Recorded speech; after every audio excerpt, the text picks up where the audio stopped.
Nama saya sebetulnya Sepi Hidayat, cuman biasa dipanggil di dunia body repair Pak Awang, Amang Body, gitu ya, biasa dipanggilnya. Sudah lama bekerja, berapa lama Suzuki ceritanya dari awal? Di Suzuki baru 14 tahun, Pak. Saya kerja di Suzuki baru 14 tahun. Awalnya saya terjun ke dunia body repair tuh di kisaran tahun 2000. Selama sampai 2005, awal 2006 saya menjelajah di bengkel luar gitu. Kebetulan di Suzuki ada lowongan atau istilahnya buka peluang untuk masuk ke kerja di body repair, ya saya masuk. Nah, gitu. Pertama kali masuk Suzuki kesannya gimana? Apa aja yang dipelajari? Kesannya ya produk Suzuki itu mungkin ya telah memasyarakat gitu. Produk Suzuki satu, yang nomor dua, susah nyari barang secondan sama susah nyari barang spare part, apa yang dinamakan istilahnya itu KW1, KW2 kalau misalkan di istilahnya spare part tuh. KW1, KW2 itu mohon maaf, untuk merek yang lain tuh banyak KW-nya gitu. Ada yang merek KW1, KW2. Kalau Suzuki itu agak susah nyarinya karena dari segi ekonomi untuk harga spare part tuh mungkin orang berpikir kalau misalkan mau bikin KW-nya karena dari harganya udah ekonomis gitu. Dikali pasti dibandingkan dengan merek lain itu seperti apa? Menurut saya kalau dari segi desain mobil Suzuki itu lebih mengutamakan nomor satu keselamatan, yang nomor dua kenyamanan, yang nomor tiga itu istilahnya kekuatan, tapi tidak mengesampingkan ke aerodinamisnya gitu kan. Karena dibilang dari segi rangka aja Suzuki itu melengkapi dengan bagian-bagian yang diutamakan untuk keselamatan pengendara sama penumpangnya. Kalau boleh dibilang ada istilahnya seat impact beam, itu kan ditempatkannya di tiang pintu tengah satu, yang nomor dua itu bagian atap, yang nomor tiga itu di bagian tiang kaca depan kalau untuk kelasnya sedan atau kelasnya mobil minibus keluarga gitu kan.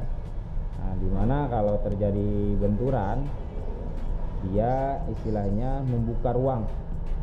Satu, membuka ruang, dia mengurangi efek kerusakan atau efek kerusakan ke bagian lain satu. Yang nomor dua, mengurangi efek kejut ke penumpang atau pengemudi. Sama bagian depan ada satu lagi yang lebih penting, dia untuk keselamatan mungkin mencegah terjadinya kecelakaan, karena kan kalau di kita kan banyak istilahnya pejalan kaki gitu kan, istilahnya. Di Suzuki dia mendesain bagian depan dengan istilah pedestrian protection gitu. Jadi di mana terjadi kecelakaan atau seseorang tertabrak, dia mengurangi terjadinya kecelakaan fatal, istilahnya sampai patah tulang atau gimana, itu mencegah di sana kan. Di bagian rangka depan itu sengaja bagian platnya itu diminimalis untuk mengurangi kecelakaan yang fatal. Untuk bagian sasis atau bagian bodi keseluruhan di mobil Suzuki itu dibagi dua bagian. Yang satu istilahnya kalau untuk kelas itu bagian bodi luar, Di bagian bodi luar dia dirancang teksturnya ada bagian-bagian tertentu yang dikuatkan, ada bagian-bagian tertentu yang dilemahkan untuk meredam daya kejut tadi. Terus yang nomor satunya lagi di merek Suzuki itu sasis atau istilahnya bodi bagian dalam itu diperkuat dengan berbagai baja yang kokoh, ringan, nyaman untuk mencegah istilahnya menjaga keselamatan penumpang dan pengemudinya. Contohnya kayak gimana? Misalnya kalau terjadi benturan, apa yang akan terjadi pada badan mobil gitu kan?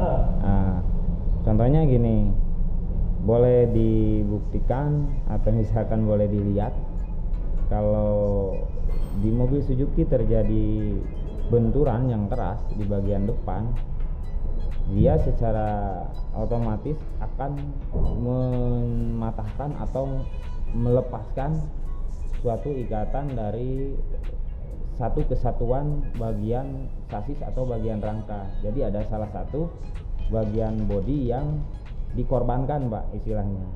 Jadi untuk meredam daya kejut supaya si daya kejut tadi itu tidak sampai istilahnya lari ke istilahnya terasa begitu hebat sama penumpang atau pengendara. Jadi pengalaman saya selama 13 tahun di Suzuki itu jarang sekali mendengar istilahnya ada sampai korban jiwa gitu. Sampai estimasi itu kadang habis 70, 80 jutaan sampai 90 juta gitu kan karena saking parahnya itu. Tapi jarang lah terdengar misalkan sampai menelan korban, oh ini si pengendaranya tewas atau oh ini penumpangnya tewas gitu. Sampai ada yang kejadian dulu tuh mobilnya kalau nggak salah mobil R3 tuh, kejadiannya daerah masih di sekitaran daerah Bandung lah. Dia jatuh dari jalan layang ke bawah, yang datang itu atapnya dulu. Istilahnya kalau di inilah kenyet lah istilahnya gitu kan, udah nggak seperti mobil lagi. Secara logika pasti penumpangnya awas atau gimana lah, luka parah atau gimana gitu.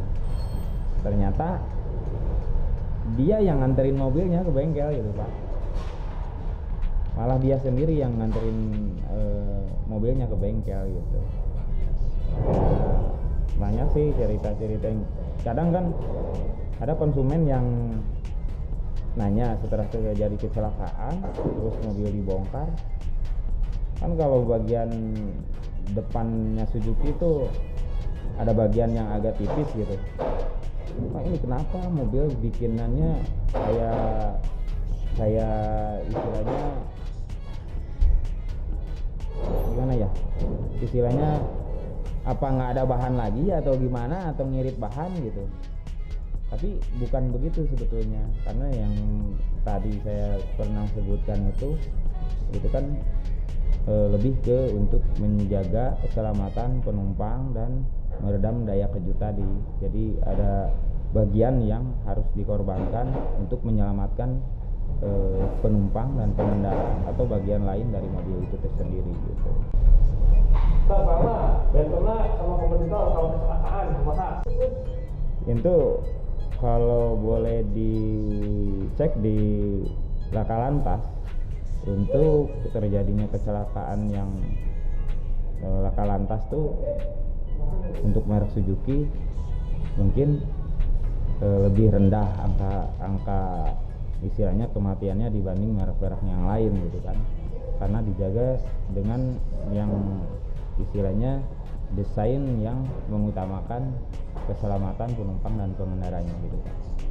Kumaha kan paling banyak itu apa dari yang biasa sampai dengan yang luar biasa ya tantangannya? Nah, yang biasa yang sering terjadi biasalah paling ya bagian depan nyenggol atau kesenggol gitu kan. Yang paling sering masuk bengkel itu, mohon maaf ya, saya bukan nyalahin istilahnya pengendara yang lain. Kebanyakan itu kan karena motor. Satu. Yang nomor 2, kecelakaan yang paling fatal itu yang pernah saya tanganin karena dari kondisi pengendaranya sendiri gitu. Seringnya memaksakan gitu. Hampir 80-90% terjadinya kecelakaan yang parah itu karena faktor manusianya yang memaksakan gitu Pak. Istilahnya kalau ngantuk gimana gitu kan, itu memaksakan. Jadi karena kalau ngantuk itu dia nggak kontrol, persekian detik udah tahu-tahu gimana gitu kan. Nah, jadi yang pernah saya tanganin untuk yang di mobil Suzuki itu ya yang banyak terjadi paling kesenggol bagian samping, bagian depan, atau ketabrak bagian depan. Cuman untuk yang paling parah banget gitu, kebanyakan hampir 80-90% yang masuk Suzuki itu karena faktor manusianya, faktor pengendaranya itu sendiri yang memaksakan. Kondisi badannya udah capek tapi dia memaksakan gitu kan. Itu kan yang perlu istilahnya jarang sih terjadi karena ada kesalahan kelistrikan atau kesalahan remnya blong atau gimana. Untuk Suzuki ada catatannya, boleh dicek lah. Itu kebanyakan karena human error dari manusianya itu sendiri gitu. Untuk body repair NJS kita punya customer service yang handal, cekatan, terus sudah punya sertifikasi dari mobil juga gitu.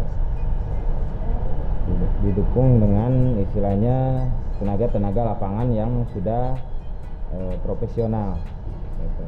Ada tukang mixingnya dengan ruangan khusus campur warna yang didukung dengan istilahnya cara nyampur warna dengan komputerisasi gitu kan. Itu udah punya standar, istilahnya standar formula warna untuk Suzuki itu udah ada formulanya gitu. Didukung juga untuk penyemprotan yang sempurna, didukung dengan istilahnya semprotan atau gun yang sudah memenuhi standar internasional gitu kan. Ada sampai yang manual, ada yang kadang pakai yang digital dari itu untuk menyesuaikan tekstur dari istilahnya kalau untuk body repair itu tekstur kulit jeruknya gitu kan. Kulit jeruknya pengen ori gitu, itu kan ada setelannya yang sudah punya panduannya gitu kan. Karena didukung dengan tenaga ahli profesional yang sudah bersertifikasi dari tukang dempulnya, dari tukang ngetoknya, dari tukang catnya, sampai dari tukang finishingnya dengan cat yang berkualitas tinggi, berstandar internasional gitu kan. Dan juga didukung juga sebelum mobil diserahkan ke konsumen, kita yakinkan dengan quality control supaya di mana ada kekurangan atau sesuatu yang kurang bagus masih bisa dimaksimalkan dulu gitu Pak.